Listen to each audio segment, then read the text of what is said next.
premiere of the upcoming. Hi, lovely to meet You you. too.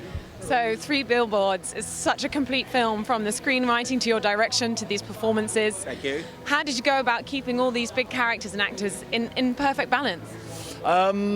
Well, that's it. They're all just really good actors, so they care about the script. So there's not much kind of corralling that you have to do because they're all more about the script and their performances than being kind of big shot movie stars. So it's simple, just like basically getting everything as truthful as possible and not treat them like idiots. And what inspired the story? I understand perhaps you'd seen some messages on some billboards. I saw something like not dissimilar to this about 20 years ago when I was on a bus through America, and I always wanted to write a very strong female lead for a film. So I put those two ideas together and decided it was a mother who'd put something up that was provocative and sad and raging, really.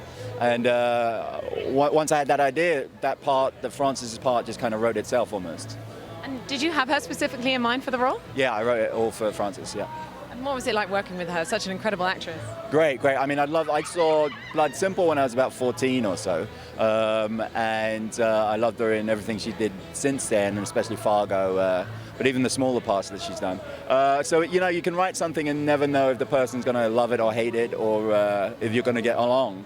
But it all kind of worked out that she did like it, and we had a great time making it. And do you think there's a message in the film? It seems to, play with this idea of rage as some valid response to grief. What does it say, do you think? Perhaps. I mean, we don't dispute her rage or go against it. And anger is an energy and can be a force for good if it's harnessed in the right way. But I think mostly the film kind of became more about hope and humanity, weirdly, despite the place it starts off from. So, and it seems to be what people take from it. It's not just a pure raging, angry film. It's something, as it goes on, a bit deeper than that, I hope. Well, to begin with, I wanted to write a really strong female lead for a film, and she's the best actress of her generation, I think. So when I came up with the idea of this grieving mother who kind of goes to war with the police department and her local community, it kind of started writing itself when I had her voice in my head. And between the two of us, when we were working on it, it was about not making her sentimental or not judging her, and not even making her palatable. We just went for her strength and her anger and her truth. And it was kind of exciting to make a film that follows someone who's like that. Yeah, I mean, I think you should always, as a writer or as a filmmaker or as a dramatist or whatever, you're the only person who sees the world through your eyes. So you should never kind of curtail your beliefs just to be pleasing to an audience, or you should.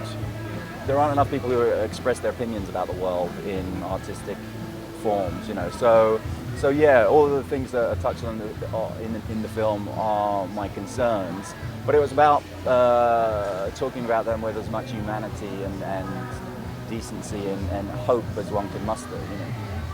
Like, funny enough, I never really see those challenges. It's the way I write scripts and it's the way I see stories. So for me, it kind of comes as second nature a little bit. I don't think I could do a film that was all bleak and all tragic, but I also couldn't really do a rom-com.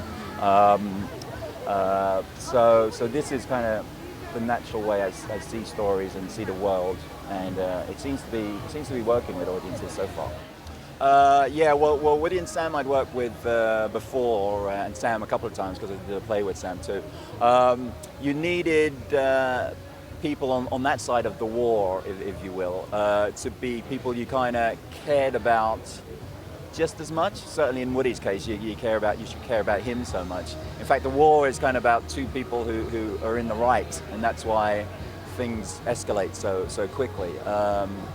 But Sam's character is a lot more dangerous and a lot more brutal, certainly to begin with. But you also needed an actor of Sam's caliber who can show you that there's more to him than that. It's not pure stupidity and anger and prejudice. That there's something else going on deep down, and I think he conveyed that brilliantly. Like by the end of the film, spoiler alert, but you kind of hopefully can care about him even though you never thought you would have at the beginning.